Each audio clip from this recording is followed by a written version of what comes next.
진실탐사 엔터테이너 있는 대로 다 까! 최경영의 이슈 오도독.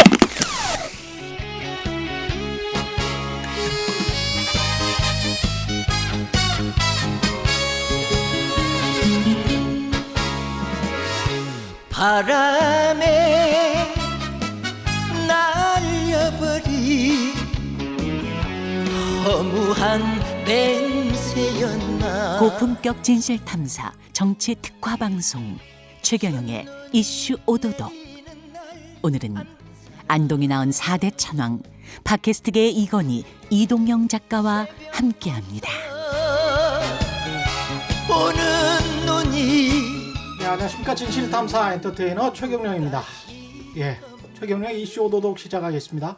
오늘은 말씀드린 대로 안동이 낳은 4대 천왕, 예, 자칭 핫한 형, 요즘 핫하십니다. 이동형, 예, 작가님 모시고 검찰 여러 가지 이슈들에 관해서 이야기 나눠보도록 하겠습니다. 안녕하십니까? 네, 안녕하십니까. 반갑습니다. 제가 세 번째 출연 같은데 여기. 그렇죠. 제가 나온 편을 보니까 조회수가 높더라고. 다른 분들 오신 것보다. 그럴 수밖에 없죠. 왜 시원시원하게 말씀하시니까 확실하게 시원시원하게 예. 말씀하시니까 오늘도 많이 봐주세요. 어중간하게 말씀하시면서 팩트를 막 피해가는 것보다는 명확하게 팩트도 이야기하고 본인의 정치적인 견해도 이야기하는 게 낫죠. 예, 그러면. 예. 예. 검찰 수사심의와 관련해서도 저는 그런 생각이 들어요. 검언유착 의혹 수사와 관련해서 예. 이렇게 계속 이야기가 나오고 있는데 시작하는 것부터가 힘들어. 근데 그 전에 조국 전 법무부 장관 지명됐을 때부터 생각을 해보자면 압수수색이랄지 모든 일이 일사천리로 예. 이루어졌었거든요. 예. 근데 이건 레벨도 다르잖아요. 예. 검사장 또는 뭐 일개 검사 또는 일개 기자, 요새 일개가 유행이니까. 예. 일개 검사장과 일개 기자 수사하는 게 왜 이렇게 힘들어요? 그러니까 그 한동훈 씨가 직업이 검사잖아요. 예. 근데 검사가 검사의 수사를 믿지 못하겠다고 수사심의위원회를 구성해달라고 하는 거예요.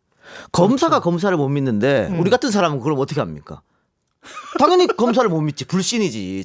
자기들끼리도 못 믿는데. 어? 그러니까 그 검사들 중에 서울중앙지검에 있는 검사는 못 믿겠다. 그렇죠. 뭐 이런 거죠. 그거잖아요. 근데 검사 동일체 원칙 아닙니까? 그렇다며 옛날에. KBS 사과를 왜 한 거야 도대체인데?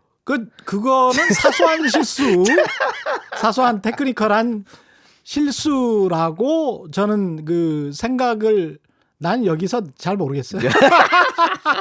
나 모르겠어. 그 보도가 어떻게 나왔고 어떻게 사과를 하게 됐는지 명확하게 지금 들은 바가 없기 때문에 알고 싶지도 않아요. 요새는.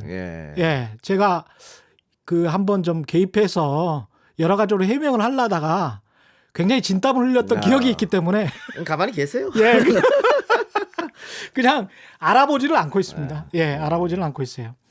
일단은 검언유착 의혹 수사부터 이야기를 하자면 검찰 수사 심의가 뭐 열려서 야 이거는 뭐 이동재 기자의 단독 범행인 건가? 뭐 한동훈 검사장은 수사하지 마. 뭐 이런 식으로 예. 결정이 난 겁니까 이게? 그런데 결론이 예. 났는데 충분히 예측 가능한 거였습니다. 이동재는 수사해라. 한동훈은 수사하지 말라. 근데 왜 이렇게 예측 가능한 거냐면 예. 일단 이동재 변호인이 주진우예요. 주진우 변호사. 그 주진우 아니잖아요. 네, 그 주진우 예. 아니고 예. 청와대에 있었던 주진우. 예. 그런데 지금 언론에 이렇게 녹취록 풀고 하는 거 보면 한동훈 변호인 같아. 이동재 변호인인데. 이동재 변호사가 예. 왜 한동훈이 유리한 게 자꾸 언론 플레이를 하냐. 녹취록 공개는 신의 한 수였다고 봐요. 그날 이동재 측에 한동훈 측에 한동훈 측이지. 예. 물론 이동재 변호사가 냈습니다만 예. 결정적으로는 이동재는 계속 수사하게 됐잖아요. 예. 한동훈 빠져나오고. 그렇죠. 그러니까 예. 이 검언유착이 쭉 몇 개월 동안 있어 왔던 건데 2월달, 3월달 쭉 있어 왔던 거예요. 좀 더 나가면 1월달까지. 예. 그런데 이 녹취록 공개 그 시점에 묶어놔 버렸어. 그렇죠.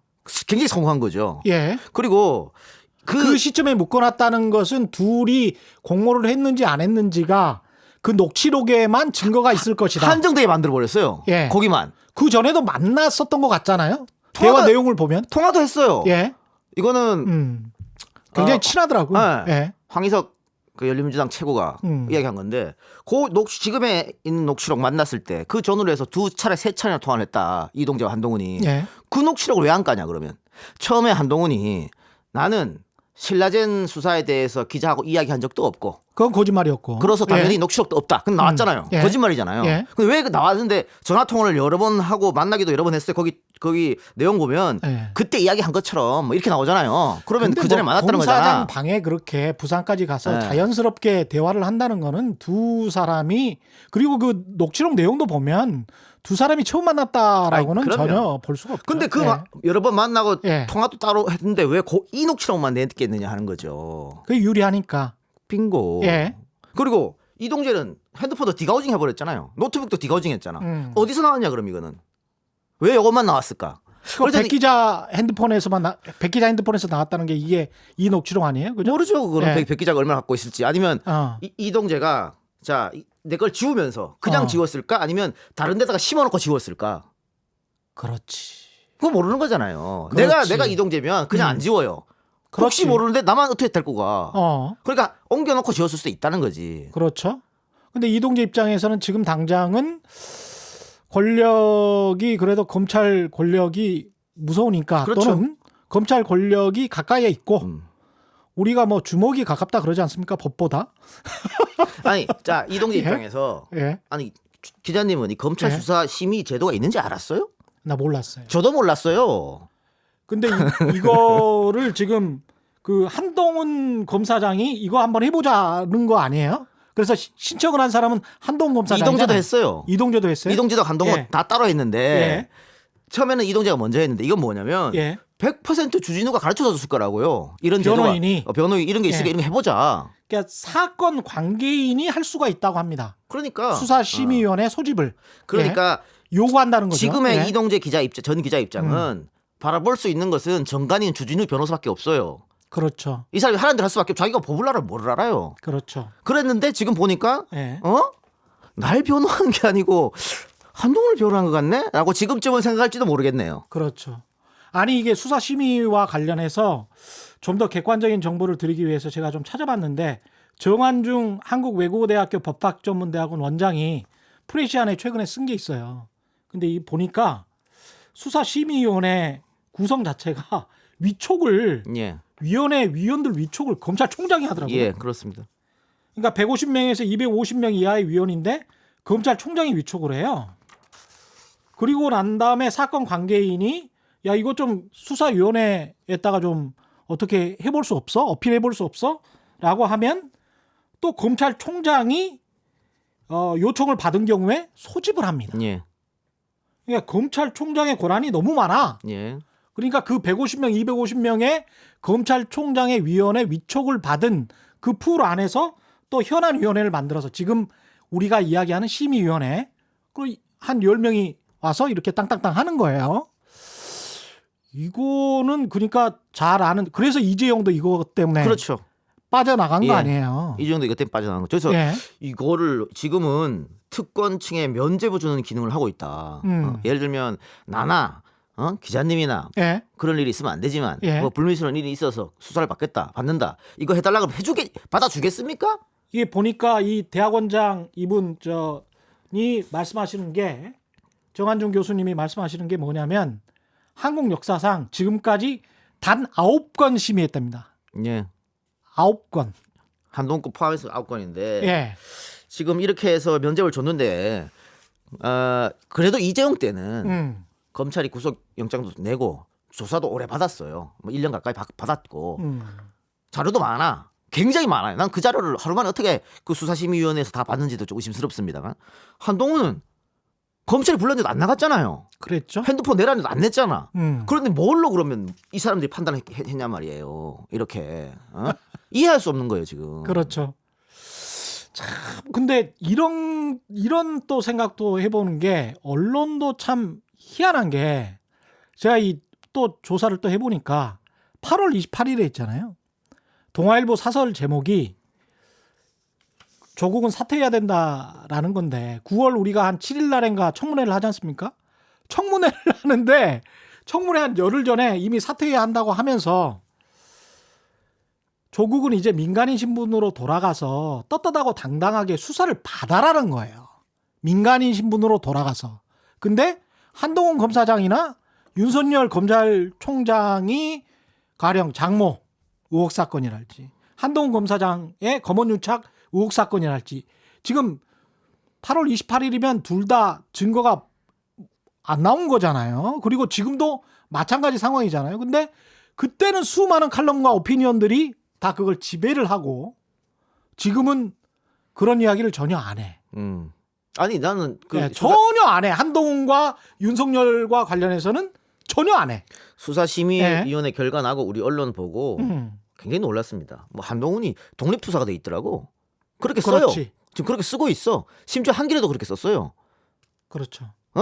왜 저는 이해가 안 가? 이게 이 사건을 한번 돌이켜 이게 얼마나 큰 사건이냐면 지금 수사심의의 판단은 이동재 혼자서 헛발질했다는 거잖아요. 그렇죠. 네. 5년차 6년차 기자가 한동훈이랑 몇 번이나 전화를 주고받았는데 혼자 했다는 거잖아. 네. 근데 그 제보자 X가 이야기한 거는 뭐냐면 2말 3말 2말 3초 3말 4초 3말 4초를 계속 얘기했다는 거거든요. 3월 말 4월 초에는 내놔야 된다. 왜? 총선이 있으니까. 총선이 있으니까 네. 총선에 영향 미치려고 하는 게 뻔한 건데 그러다가 최근에 뭐 저희 유튜브에서도 후배 기자 백 기자와 제보자 X가 통화 내용을 공개를 했어요. 거기 녹취록 보면 우리 사장님한테도 다 안다는 얘기가 나와요. 우리 사장님 채널A 사장님도 그렇죠. 백 기자 자기 입으로 그렇게 얘기했다니까 그 녹취록 공개했는데도 아무도 안 쓰잖아. 사장 그럼 채널A는 뭐 한 거죠 대체? 에? 원래 그 만남이 사회부장하고 이동재하고 백 기자하고 제보자하고 이렇게 만나기로 했어요. 그런데 좀 늦었어 사회부장이. 그러다 보니까 제보자가 더 기다릴 필요 없이 오늘 우리가 얘기한 대로 마무리를 짓자. 그리고 백 기자가 확인전을 하는 거예요. 제보자가 한 번 더 물어봅니다. 결론은 어떻게 되면 좋겠었어요. 확실하게 말해달라고 하니까 백 기자가 오늘 회사에서 말하는 게 그게 정답이다. 그리고 우리 사장님도 알고 있다라고 했단 말이에요. 오늘 회사에서 말한 게 정답이다. 그 채널 A에서 모인 거거든. 그리고 근데 그 모인 그 자리에서 이동재가 제가 한동훈이랑 통화한 거 들려주고, 이런 거고, 이동재는 계속해서 한동훈 이름을 이야기하면서 나를 팔으래. 그러면서 백 기자한테 했던 거잖아요. 그렇죠. 이게 격려를 위해서 취재 격려를 위해서 했다고 그걸 다 믿어준다는 게 우스운 거 아니에요. 몇 달 동안 이렇게 만나고 했는데 그러면 언론과 검찰이 짜고 국민이 선택해야 하는 그 역사적인 선거를 방해하려고 했던 건데 그렇죠. 이건 부정선거랑 마찬가지인데 이거 뭐 아무렇지도 않은 것처럼 이동재 혼자 한 것처럼 이렇게 몰고 가면 어떻게 하냔 말이에요. 그러니까 언론이 정말 선택적 정의라는 비판을 받을 수밖에 없는 게 이 선택적으로 변호인 쪽에서 낸 녹취록에도 유시민 관심도 없다 이런 말도 나오지만 그건 해볼만 하지 이런 내용도 나온단 말이죠. 한동훈 검사장이 둘 다 이야기한 거예요. 그러면 그 뉘앙스는 완전히 다를 수 있는 겁니다. 그러니까 신라젠과 관련해서 이철 쪽은 아니죠. 저쪽을 계속 파면서 이렇게 한번 유시민 쪽이 나올 것처럼 이야기를 하니까 그거는 뭐 해볼 만하지 이렇게 이야기를 했단 말이죠. 그러니까 예를 들면 이철 쪽에서 사실 관계는 모르겠고 나중 일이고 그거는 이철 쪽에서 그래요. 유시민한테 한 3천 정도 줬어요. 라고 말하는 순간 선거는 끝이 나는 거예요. 그렇죠. 유시민 안 받았다 하겠지. 그렇죠. 근데 그게 언론이 어떻게 쓸까요? 돈 받았다고 확 쓸 거 아니야. 선거 바로 직전에. 노무현 재단 이사장이 이렇게 했다고. 준다는 사람이 있어버리면 무조건 쓰는 거지. 끝입니다. 그러면. 다행스럽게도 뭐 그런 얘기 안 했으니까 이렇게 된 거지만 그리고 유시민 관심도 없다 이 말 가지고 자꾸 얘기하잖아요. 뭐 문제 없는 거라고. 근데 그 자리에 누가 있었습니까? 이동재하고 한동훈 둘만 있었던 게 아니에요. 3명 있었잖아요. 이동재하고 한동훈은 친밀한 관계지만 백은 한 다리 건너 아는 거야. 그렇지. 근데 이동재가 눈치 없이 계속 그때 말씀드린 것처럼 뭐 유시민 뭐 이야기하고 편지 보내자 자꾸 이야기하니까 한동훈 입장에서는 왜 이러는 거야? 그렇죠. 제3자가 꼈는데 그러면서 유시민 관심도 없어라고 선을 그었을 수도 있다는 거야. 근데 슬쩍 한번. 그렇지. 이런 분석하는 언론이 하나도 없어요. 객관적인 척. 그렇죠. 객관적인 척 아, 한동훈 검사장은 그렇게 이야기를 너무 똑똑한 것 같아. 아니 그리고 정치부나 이제 법조팀의 주요한 일 중에 하나가 기사 쓰는 것뿐만이 아니고 보통 언론사들의 이제까지의 관행은 정보 보고를 하는 게 관행이었거든요. 그러면 본인들이 취재를 어떤 취재를 하고 누구한테 접근을 하고 또 검사장 정도면은 본인들이 스스로 이제 차관이라고 하잖아요. 그러면 차관을 만나서 부산까지 내려가려고 하면 야 무슨 일이 있어서 어떻게 내려갑니다. 당장 채널A에 오늘 그거 가지고 기사 쓸 건 아니기 그렇죠. 때문에 그러면 출장 보고도 해야 되고 이유도 설명해야 되고 여러 가지를 이야기를 해야 되는데 정보 보고를 해야 되는데 몰랐다. 그래서 연결 이거는 말이 안 되지. 유시민 관심 없다. 이거는 그런 쪽으로 해석이 가능하고요. 또 예. 하나 보면 예. 마지막에 다시 한번 이동재가 뭘 물어보는데 한동훈이 그 방은 구했어요? 이렇게 한다고. 그렇죠. 화제 전환이에요. 예. 그러니까 잘 모르는 내가 신뢰를 잘 못하는 백 기자가 저랑 같이 왔는데 그렇죠. 한동훈 입장에서는 다 털어놓을 수 없는 거야. 그래서 질문 나왔을 때 아이 그건 방은 구했어 이렇게 하고 다 돌리는 거야. 그만하라고 눈치를 2번씩 주는 거라니까요. 맞습니다. 예. 그렇게 해석을 해야지. 저도 그렇게 읽었어요. 예.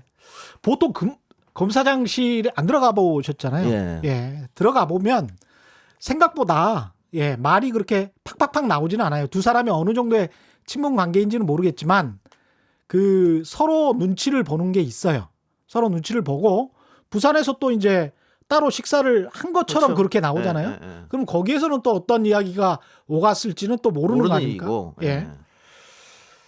그런 상황인 것 같은데 지금 언론은 이쪽 면은 전혀 부각시키지를 않으니까 조국 그 전 법무부 장관의 의혹 사건과 관련해서 보도를 할 때하고는 정말 천양지차가 납니다. 그러니까 윤석열 총장도 그렇고 한동훈도 그렇고 말이 자꾸 바뀌잖아요. 윤석열 총장은 내가 이 사건에 관여하지 않겠다. 내 측근이 연루돼 있으니까라고 했는데 갑자기 중간에 끼어 들어왔어요.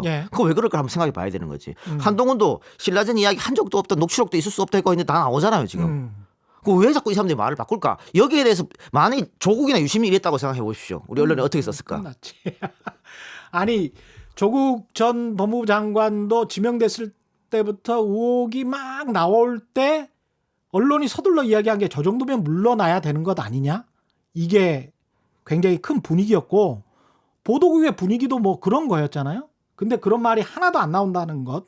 윤석열과 그다음에 한동훈과 관련해서는 그다음에 그것보다 중요한 거는 이게 정권에 의해서 탄압받고 있는 그렇죠. 것 아니야? 그런 식으로 이 쓰고 프레임으로 있어요. 바꿔버리는 거죠. 저 정도면 물러나야 되는 것 아니냐는 조국이었고 야 정권에 의해서 한동훈과 윤석열이 탄압받고 있는 거잖아. 이렇게 지금 프레임을 가져가고 있고 그게 사람들한테 또 먹혀요. 예, 아유 불쌍한 우리 윤석열. 근데 나는 이렇게 말할 수 있는데 그럼 같은 업계 사람들이 너무 까고 있는 거 아닙니까 지금? 제가요? 예. 아니 제가 무슨 뭐 같은 업계라도 여러 목소리가 있는 거예요. 나는 기자협회나 무슨 뭐 이렇게 뉴스룸이 단 하나의 무슨 조직이어서 무슨 검사 동일체도 아니고 언론의 카르텔. 무슨 카르텔? 나는 그런 거 없어요. 평생 이렇게 살아왔어요. 그건 그분들의 생각이시고 제 생각은 좀 다르고요. 네. 대화 분석을 보면은 이게 그 유시민 이사장을 겨냥하고 있는 건 확실한 거 아니에요? 네.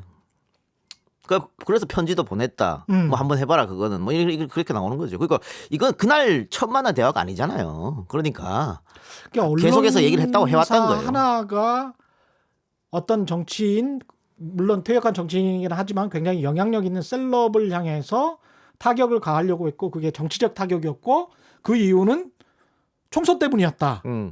이거는 스캔들인데. 큰 대형 스캔들이죠. 게다가 조국 정국에서 단독 기사를 가장 많이 낸 게 채널 A고 그 중에서 단독을 가장 많이 낸 게 이동재다.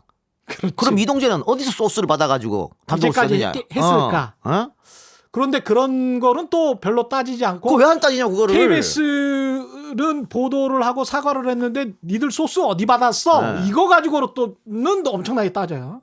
그러니까 이게 사실이 확인되지 않아서 빨리 사과를 한 어떻게 보면 어리숙하고 어떻게 보면 그 제대로 정정 보도를 한 곳은 막 추궁을 당하고 그냥 야 그냥 대충 그랬던 거 아니야라고 밀고 나갔던 곳들 종편이나 조중동 류들은 전혀 그런 이야기를 그렇습니다. 예. 하지 않죠. 참 그런 것도 우리 언론이 뭐 어떻게 해야 되는지 저는 이 쭉 이렇게 시간적으로 이렇게 보잖아요. 그러면은 좀 답답하더라고요. 이게 통시적으로 보면 진짜 나도 기자지만 좀 공정한가? 딱 1년도 안 지난 건데 서로 간에 조국과 윤석열 의혹에 관해서 이게 공정한가? 그 보도량, 보도질, 그리고 태도, 그리고 증거나 의혹을 대하는 그런 방식, 다루는 방식, 뭐가 있는지 모르겠어요. 이게 그러니까 돌이켜 보면 그런 거예요. 나중에 그 이철 씨의 지인은 이제 제보자 지 씨가 이철의 이야기를 듣고 이동주한테 문자를 보내요. 아 이런 거 이제 안 하겠다. 우리 이철 씨가 그냥 수사받고 재판 받는다고 하더라. 14.5년이 나와도 괜찮다고 하더라. 그런 메시지를 보낸단 말이에요. 이동재한테. 그거 받자마자 이동재가 계속 전화를 합니다. 몸이 단 거지. 다 계획을 했는데 계획이 어그러진 거잖아요. 협조를 안 해준다고 하니까. 그래서 막 전화하고 또 다시 만나거든요. 그런 거 봤을 때는 혼자 한 행동이라고 보기 어려운 거예요. 그러다가 만일 이게 제보자가 제보를 안 했으면 어떻게 됐을까? 채널A 말처럼 그렇게 해서 채널A가 그냥 써버렸으면 어떻게 됐을까? 끝났죠. 그러니까 그래서 제보자가 이건 중요한 거니까 내가 제보를 해야겠다. 이철 씨하고 상의를 하고 그래서 언론사를 통해야겠다. 근데 그래서 MBC를 간 거잖아요. 근데 지금 보면 친여 성향의 이 제보자 그리고 전가가 있는 이 제보자가 MBC와 손을 잡고 권한유착 이런 말도 안 되는 얘기를 하고 있으니까 오히려 뒤집어 씌우는 거잖아요. 그렇죠. 그러면 그 권한유착이라고 주장하는 사람한테 묻고 싶어요. 그런 언론들한테. 당신들한테 이런 제보를 가면 안 쓸 겁니까? 이거를? 왜 안 써야지. 당연히 써야지. 이런 특종 대특종인데. 일단 또 증거도 있는데. 증거도 있는데. 그런데 마치 제보자하고 전가가 있는 제보자하고 MBC가 짜고 치는 고스톱한 것처럼 미리 이걸 위해서 대기한 것처럼 하잖아요. 날짜도 다른데 말이 됩니까 이게? 아니 전과가 있는 죄수들을 법정 증언대에 세워서 한명숙 재판 같은 경우에 그걸 증언대에 세운 사람들은 검찰이잖아요. 그렇죠. 그러니까 메신저를 공격하고 싶을 때는 당신은 전과가 있잖아. 그거로 하는 거죠. 메신저를 공격하고 싶지 않을 때는 이 사람은 뭔가 불의에 가득 차서 어떤 일을 했다. 이 사람 그러니까 그 사람 말의 진실성 여부만 판단하면 되는데. 그러니까요. 이게 이동재가 편집본을 한 게 2월 달이고 MBC가 제보받은 건 3월 달이고 이런데 어떻게 MBC하고 제보자가 먼저 짜냐고요. 시간 타임라인도 안 맞잖아. 그러네. 액션은 채널A가 분명히 먼저 했는데 어떻게 짜냐고요. 그리고 정치적이라고 비판받는 것도 만약에 한동훈 검사장이나 또는 다른 어떤 고위 간부가 채널A와 짰다면 공모를 했다면 그거는 검사 측들이 훨씬 더 정치적이었던 거죠. 그래서 넌 채널A가 있어 다시 한번 답해야 된다. 자, 이동재가 구속되기 전에 잘라버린 게 채널A입니다. 예를 들어서 KBS 기자 마음대로 자를 수 있어요? 못 잘라요. 뭐 사유가 있어야지. 그렇죠. 그 해고는 가장 강력한 제재인데 그러면 채널A 자체 조사해서 야씨 큰일 났다 이거 라고 판단했으니까 해고했을 거 아니에요. 그렇죠. 근데 거기다가 그 제보자하고 백 기자의 통화 사이에는 우리 사장님도 보고 갔다고 사장님도 알고 있다고 했으니까 사장님이 알았는지 모르는지 이것도 한번 봐야 된다는 얘기야. 그러면 회사 차원에서 뭔가 조작을 벌였다는 거잖아요. 그리고 이게 왜 중요하냐면 채널A가 재승인 받을 때 조건부 재승인이었는데 그 조건부 재승인이 뭐였냐. 이 사건. 그렇죠. 이 사건에 만일 깊이 개입됐으면은 아웃시키겠다는 거잖아요. 그 조건으로 했기 때문에 다시 한번 들여다봐야지. 그래서 정말로 회사 자체적으로라도 여기 개입이 돼 있다면 채널A 재승인 안 되는 거죠. 취소시켜야지. 관련해서 지금 그 어떤 뉘앙스를 느낄 수가 있는 게 윤석열 지금 현재 검찰총장이 서울중앙지검장일 때 조선일보 사주인 방상훈 사장을 만났다는 거잖아요. 예. 그러면 채널A 수뇌부도 누군가를 만났었을 수 있는 거잖아요. 가능성도 윤석열뿐만이 아니고. 모르죠 그거야. 예. 네. 그러니까 이게 채널A의 수뇌부는 알고 있었는지 또는 또 한동훈 검사장뿐만이 아니고 윤석열 검찰총장은 이 상황 총선에 개입하려고 채널A가 뭔가 모종의 뭐를 했다. 채널A의 기자가 이 상황을 인지하고 있었는지 보고를 받았는지. 그걸 조사해봐야죠. 난 그렇게 또 봐요. 그렇죠. 예. 이 부분과 관련해서도 따로 이거는 정치적인 중립 의무 공무원 그거와도 연관되는 거 아닙니까? 아니 그리고 예. 이것 지금 방금 말씀하신 건 뉴스타파에서 오픈한 거잖아요. 그렇죠. 윤석열이 박상기 전 법무부 장관 어. 예 인터뷰를 통해서 조선일보 사장을 만나고 다녔다. 이거 그냥 다른 언론에서 안 받고 그냥 조용히 지나갈 사안인가 모르겠어요. 왜냐하면 당시에 조선일보 관계 사건이 한 3건이 고발 사건이 올라가 있었거든. 그렇다며요. 그런데 예. 중앙지검 올라가 있었는데 중앙지검 수장이 예. 피고발인을 만나요? 에? 그럼 봐주겠다는 것밖에 더 돼요? 왜 만나? 그러네. 그 자체가 이상한 거지. 그리고 결국은 예. 그 사건 다 유혐화 돼버렸어요. 결과적으로. 그게 어떤 사건들인지는 또 피의 사실 공표니까 말할 수가 없는 거네. 그 조사 처음 다 나와요. 예, 그래요? 어쨌든 그런 여러 가지 문제가 다 덮어져 버렸는데 뉴스타파 걸 받아가지고 크게 보도한 데가 없어요. 안타까운 일이지. 만약 여권 인사가 이렇게 했다고 생각해보라고 어떻게 썼을지. 서울중앙지검장을 만났다. 방상훈 사장이. 아니 예전에 SBS 끝까지 판다가 뭐해서 손혜원 목포 투기한 거 아니냐 뭐 이런 식으로 네.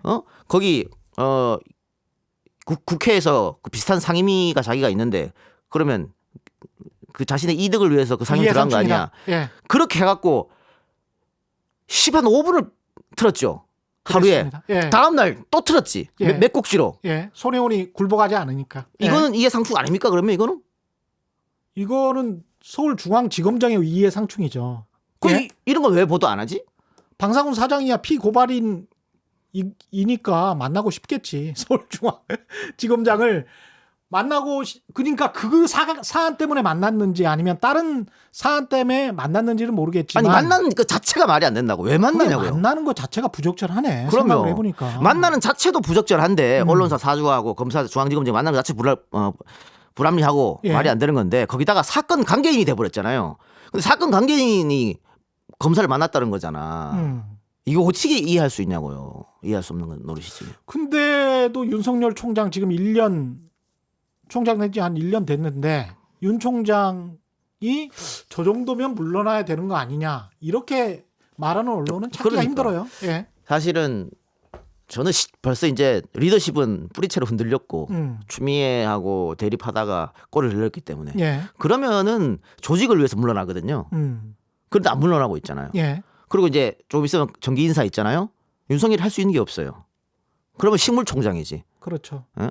원래 임기 초기에 청와대에서 총장이 마음대로 해보라고 전권을 준 거 아니에요. 인사에 대해서. 예. 그래서 다 특수통으로 뽑아버렸잖아. 그러고 이따구 수사를 했잖아요. 결국 지금 정경심 조국 재판 봐요. 얼마나 수사가 잘못되는 건지 하나 다 나오지. 예. 응? 이 상태에서 추미애하고 대립해갖고 자기가 물러나고 이제는 특수통 다 아웃시키고 지금 다 형사부 일반부 검사들이 올리 승진시키겠다는 거 아니에요? 예. 그러면 검찰총장은 식물총장이지. 그거 왜 있어요? 물러나야지. 앞으로 계속해서 있겠다고 하는 것은 후배 보호도 아니고 조직 보호도 아니에요. 그냥 핍박 받아가지고 내가 대권 주자를 한번 가보겠다 생각밖에 없는 거야. 그렇다면. 근데 정말 참 언론이 대단하다라고 느끼는 게 조국 전 법무부 장관 관련해서는 물러나야지라는 게 완전히 대세를 만들어버리고 해서 물러나게 만들었잖아요. 네. 근데 지금 이런 말을 하면 그런 말을 하는 사람들이 정파적이다라고 비판받게 만들어. 그러니까 윤석열 총장은 야 물러나야 되는 거 아니야? 이 정도 되면 검찰을 위해서라도 야 너는 너무 정치적인 것 아니야? 이렇게 역으로 비판받게 그 프레임을 짭니다. 아 정치적으로 지금 탄압받고 있잖아 윤석열 총장이. 무슨 소리 하는 거야? 예, 그래서 저는 대한민국 기자들이 특히 예. 조국 대전에 참여해서 온갖 기사를 양산한 그 기자들이 자신이 쓴 걸 한번 다시 지금 복귀해봤으면 좋겠어요. 지금 재판 결과를 한번 봐보면서 지금 재판에서 검찰이 계속 판사들한테 얻어터지고 있는 거거든. 무시당하고 있는 거예요. 예. 뭐 이런 수사를 했냐 이거잖아요. 근데 내가 그때 어떻게 기사를 썼는지 그 진실을 어떻게 한번 좀 반성하는 시간 좀 가졌으면 좋겠어요. 뭐 한 15개 정도 정경심 교수 같은 경우는 기소를 했는데 그중에서 두세 개라도 유죄가 나오면 봐 우리가 잘했지라고 하면서 검찰과 언론은 다 함께 정경심 유죄를 대문짝하게 건다에 500원 겁니다. 100% 그렇게 보도를 할 겁니다. 나중에 뭐 1심 판결이 나오면 유죄 확정 뭐 이렇게. 그게 예. 안타까운 거예요. 그렇게 일단 의혹만 갖고 있는 상태에서 언론이 일방적으로 써버리면 나중에 그게 아니라고 진실이 재판이나 모든 것 과정에서 드러난다고 하더라도 예. 국민들 머릿속에는 나쁜 사람으로 이미 끝났어요. 그럼요. 예. 이미 그렇게 됐고 윤석열 씨가 지금 검찰총장인데 이 사람이 했던 정치적인 행위에 관해서는 상당히 정치적인 것 같은데 이 사람은 그냥 정치적인 것 같지는 않아. 아직까지는. 왜냐?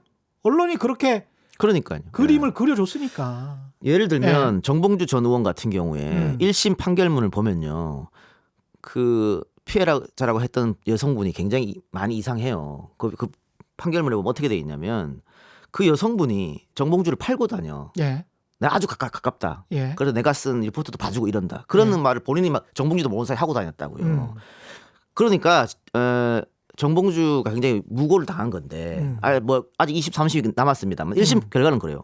그런데 아직도 우리 언론은 최근에 한겨레에서 그렇게 썼는데 거짓말한 정봉주 이렇게 해서 써버렸단 말이에요. 기자들 자신들도 모르는 거야. 1심 결과를.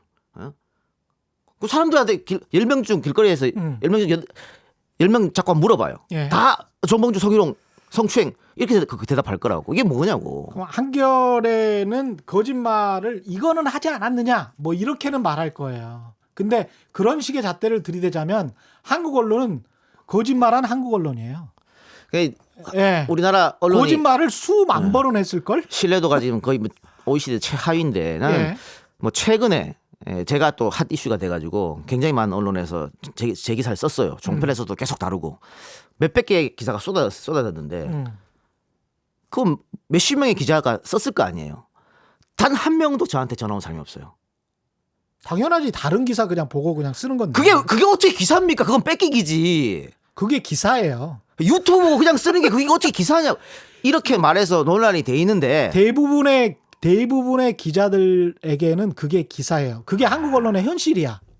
당신은 왜 예. 그렇게 말을 했느냐? 예. 혹은 반론거리는 뭐냐? 예. 물어봐야지. 근데 어떻게 한 명도 전화를 안 합니까? 한 명도. 전화 안 해요. 당장 저 클릭 수가 높아져야 되는데 지금 1분 2분이 아까운데 지금 상황이 다른 데서 지금 그걸로 클릭 수 올리고 있는데 클릭 수 올려야지. 안타깝습니다. 이런 그 웃지 못할 상황이 벌어진 것은 사실은 언론사도 문제지만 그 우리나라 그 포탈 그 무분별하게 기사 올리는 그 네이버나 다음에 포탈들도 정말 문제입니다. 문제예요. 그 끊임없이 저희가 얘기를 하는 이유가 구글처럼 해라. 구글에 어디 기사를 이렇게 올려주느냐. 예. 보고 싶은 사람이 보게 만들어. 그렇죠. 검색해서. 그 뭐 그 돈 때문에 기사를 올릴 수밖에 없다 그러면 검색어로도 없애라. 그렇죠. 그거는 딱 정말 베스트셀러 효과거든요. 실시간 검색어. 실시간 예. 검색어. 보기 싫은 사람도 1위에 올라가시 이게 뭐지 하고 클릭하잖아. 그렇죠. 사람은 안 알려질 권리도 있는 거예요. 잊혀질 권리도 있는 거고. 근데 그걸로 그게- 자꾸 해서 일부러 검색해서 더 알려지게 만들잖아. 그런데 그 기사들이 뭐 좋은 기사들은 모르겠는데 양질의 기사는 모르겠는데 정말 값싸고 선정적인 기사만 딱 그 시간대에 통용되는 기사만 맞아요. 올라오잖아요. 네. 그렇게 사람의 시간을 잡아먹으면서 그러면서 이제 돈을 버는 구조란 말입니다. 포탈과 언론이. 공생관계가 돼버렸죠. 이 검찰 개혁과 관련해서도 그래서 어떻게 보면 근본적인 문제, 검사들이 지금까지 제대로 잡아야 될 사람은 잡지 않고 그다음에 무고한 사람들 때려잡고 그러면서 공안검사 특수검사들이 이상하게 그냥 출세만 하고 이런 구조에 관해서는 이야기를 잘 안 하고 무조건 그냥 받아쓰기만 보도자료 받아쓰기나 아니면 검찰발 누구 이야기한 거나 아니면 그런 변호사들 이야기한 것만 막 해버리니까 이런 검찰개혁과 언론개혁이 맞닿아 있을 수밖에 없는데 개인 유튜브로서도 할 말씀이 많을 것 같습니다. 이 예. 관련해서. 근데 예. 검찰 개혁은 그런 거예요. 힘이 한 곳으로 뭐 몰리면은 분명히 문제가 생기죠. 권력이라는 게. 근데 전 세계에서 대한민국 검찰만큼 막강한 권력을 갖고 있는 데가 없습니다. 다 갖고 있잖아. 모든 거 다 갖고 있어요. 그래서 지금 기자님이 얘기한 것처럼 내가 죄를 조지고 싶으면 조져. 풀어주고 싶으면 풀어줘요. 아니 기소 안 하면 되잖아. 그럼 법원에서 판단 자체를 안 하게 되잖아요. 기소 안 해버리면 그만이니까. 그렇죠. 예. 그런 막강한 힘을 갖고 있으니까. 수사도 안 하면 그만이에요. 그래서 좀 분리를 하자 이거를. 예. 그러니까 검찰 힘을 약간 빼자는 거예요. 예. 또 이게 처음에 우리가 재헌헌법 만들면서 그때는 경찰 파쇼가 너무 심했잖아요. 친일 경찰 문제. 예. 예. 경찰 파쇼가 너무 심하니까 당분간만 경찰 파쇼보다는 검찰 파쇼가 낫다 해서 검찰한테 힘을 몰빵해 준 거예요. 당분간 주장을 했다고. 그게 지금 몇 년입니까? 70년, 80년이잖아. 예, 그동안 고쳐야지 그러면. 그동안 독재정부와 야합해서 치안 무슨 뭐 본부 비슷한 거 치안 무슨 합동 관계 무슨 뭐 회의 많았었지 않습니까? 뭐 관계자 전두환- 대책회의 예, 뭐. 관계자 대책회의. 거기에 얼마나 많은 검사들이 그리고 중앙정보부에 얼마나 많은 검사들이 있었습니까? 그리고 언론 문제는 저는 종이신문은 10년 안으로 다 없어진다고 보거든요. 못 버팁니다. 안 없어질걸요? 온라인으로 그냥 같이 하겠죠. 예. 예. 하여간 그게 계란판으로 계속 된다고 하더라도 안 없어질 거예요. 왜냐하면 지금 저는 이 상황을 어떻게 놓고 보냐면 매출의 한 30%를 정부나 공공기관, 공기업들이 해주고 있어요. 그래서 그거 없애라고. 그러면 어떻게 이야기하는 줄 알아요? 네. 가장 타격을 받는 쪽은 한겨레나 경향입니다. 이렇게 네. 이야기를 해요. 예. 진보 신문들이 타격을 받아서 안 됩니다. 이렇게 이야기를 할 겁니다. 아마 관계자들이. 좀 아시는 분들이 그렇게 이야기를 하겠죠. 예. 아니 그래서 저는 뭐 김대중 정부 이후로 언론사 세무조사도 안 하고 있잖아요. 그거 왜 안 하죠? 다들 하게 돼 있는데. 그러니까 언론 탄압이라 그러나? 법에 있는 대로 하라. 예. 이거를 뭐 선배 기자들이 이야기한다고 해서 이루어지는 구조도 아니고 왜냐하면 결국은 돈이거든요. 예. 아까 얘기한 대로 클릭수도 중요한 것이고 예. 광고 따오는 것도 중요한 것이고 예. 그러다 보니까 대기업 그렇죠. 친대기업 친재벌 위주로 쓸 수밖에 없는 것이고 예. 그래서 아마 지금 한국 기자들이 이렇게 쓰는 걸 고치기는 쉽지 않을 것 같아요. 못 고쳐요. 예. 절대 못 고칩니다. 그러니까 자정작용으로서는 못 고친다. 예. 그럴 바에는 칼을 빼드려야 되지 어떡합니까? 조선일보가 지금 제일 돈을 많이 벌고요. 실제로 회계 정보를 보면 조선일보가 제일 돈을 많이 벌고 2등, 3등이 누구일 것 같아요? 예, 몰라요. 조중동일 것 같지만 조중동이 절대 아니에요. 조선일보가 제일 많이 벌고 매일경제, 한국경제가 그 다음에 제일 많이 법니다. 그건 뭐냐? 사람들이 많이 봐서? 광고 협찬 잘 따니까. 경제신문이니까. 아니, 예. 한국 경제 아니 뭐 됐습니다. 얘기하지 마죠. 아 그래요. 일단 대한민국 언론은 조금 자성을 할 필요가 있습니다. 정말로. 이 너무 지금 엉망진창이에요. 이런 식으로 나가서 국민의 신뢰 잃어버린 신뢰를 회복할 수 있을까? 과거에는 그 9시 뉴스에 나왔어. 그 신문에 나왔어. 하면 그곧 사실인 적이 있었단 말이에요. 그랬었죠. 그렇잖아요. 예. 예. 초등학생들도 싸우다가 신문에 났는데 하면은 예. 그래 이렇게 된다고. 근데 지금은 누가 믿어요 언론을? 이건 반성할 필요가 있는 거예요.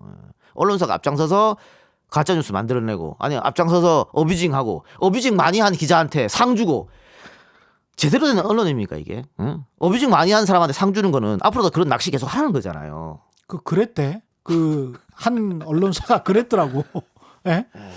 그 상을 줬더만 뭐 이달에 뭔 상인가 예. 줬더라고요.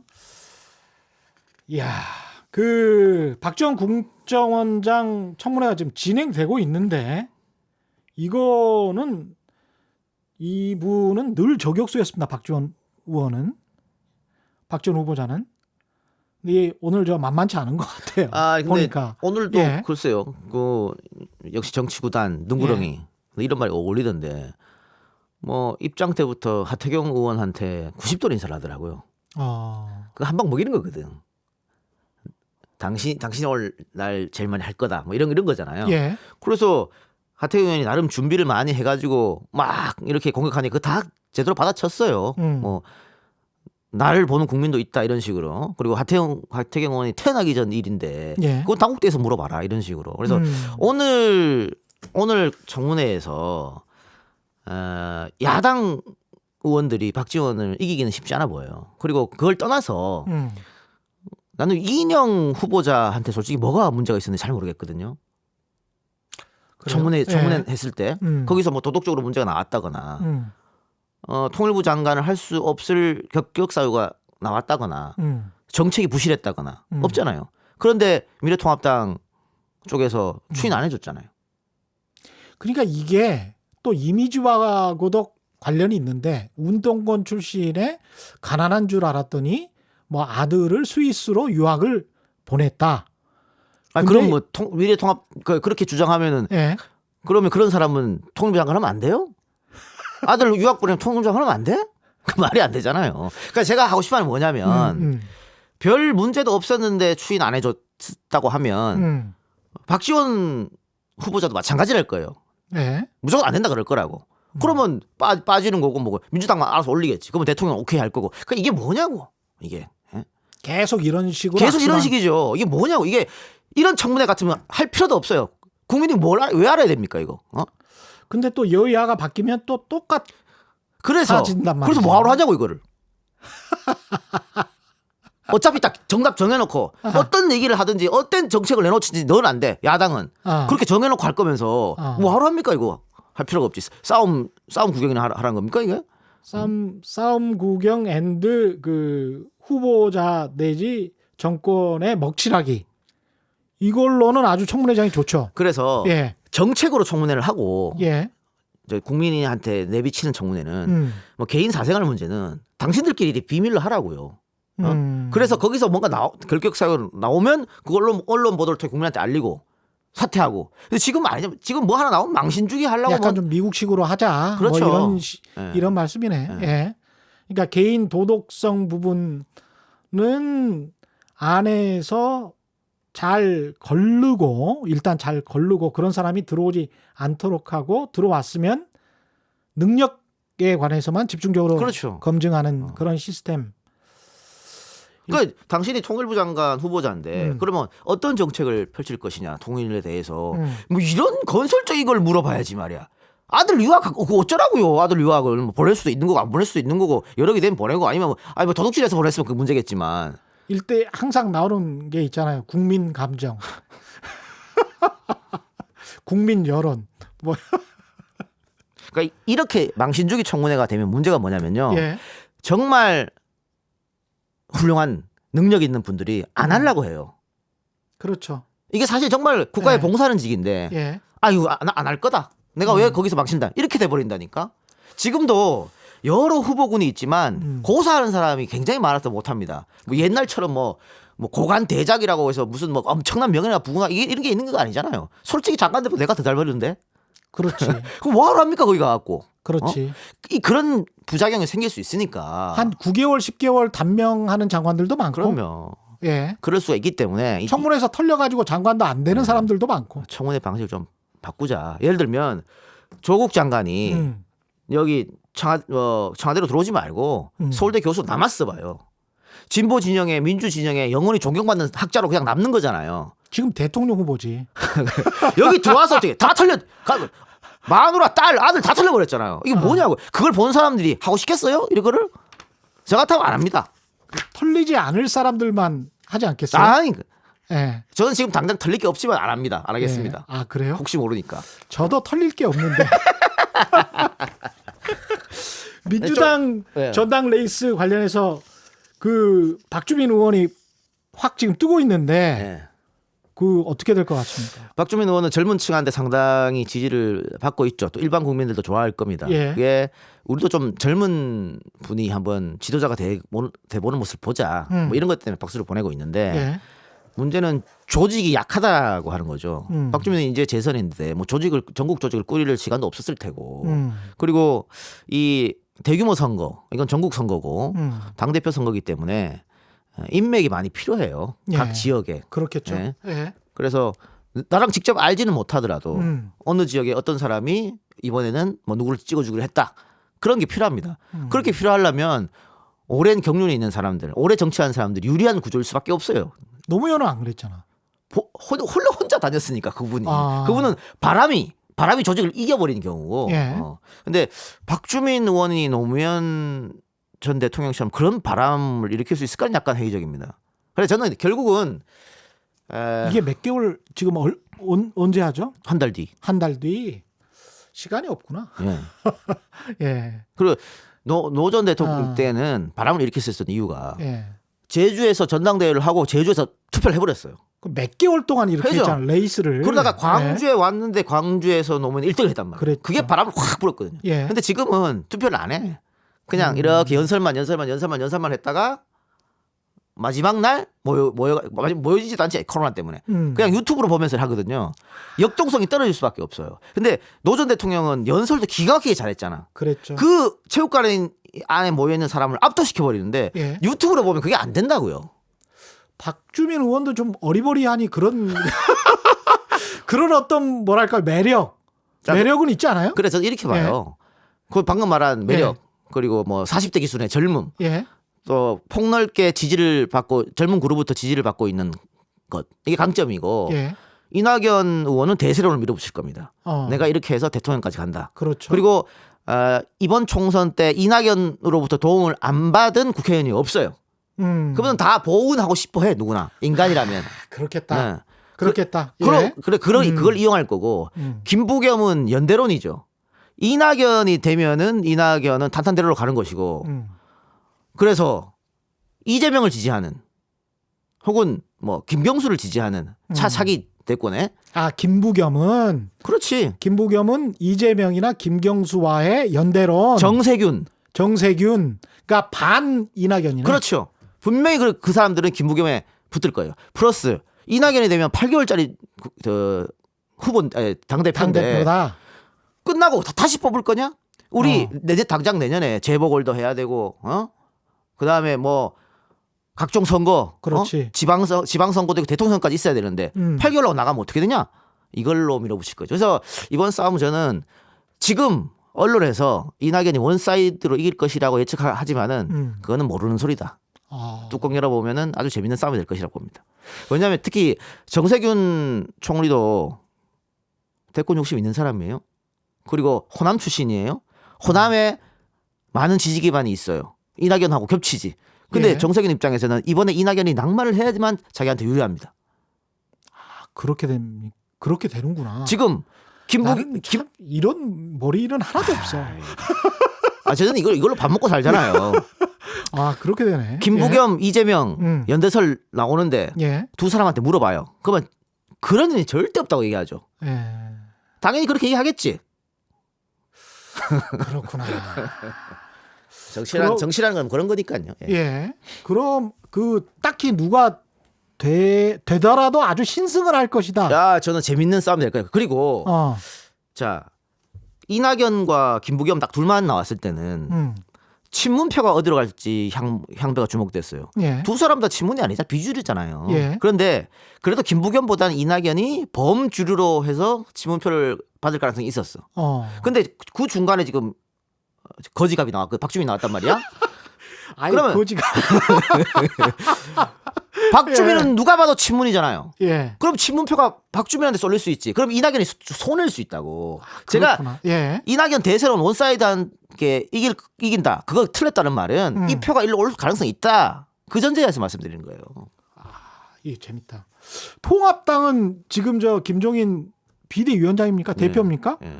비대위원장 체제 하에서 조금 지지율도 돌아가고 올라오고 굉장히 좀 분위기는 좋은데 앞으로도 이 추세는 계속 유지할 것 같습니까? 분위기 좋았는데 태형으로 헛발질 한번 했습니다. 아 태영어로. 네. 그거 어떻게 생각했어 우리 국민들이? 우리 국민들 수준이 굉장히 높아졌기 때문에 예. 태형호의 그런 짓은 예. 다들 한숨 쉬어요. 이게 이제 그걸로 한번 점수를 까먹었고 예. 또 하나는 지금 헛발질 하는 건 뭐냐면 예.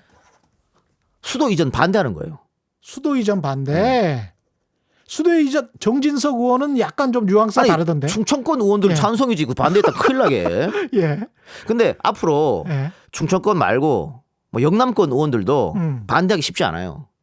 근데 이거 진짜 표 때문에 쉽지는 않을 것 같아요. 그래서 예. 지금 근데 김종인 비대위원장은 기득권이잖아요. 쭉 기득권으로 살았잖아요. 그래서 그랬었죠. 이 반대 당연히 반대할 거라고. 근데 그 민정당 때부터 했으니까 그럼요. 뭐. 근데 표만 지금 국민들이 또 대부분 예. 찬성하는 거고. 그러니까 수도 이전을 하면 인구 분산, 지역 균형, 부동산 문제, 예. 뭐 출산 다 해결될 수 있거든.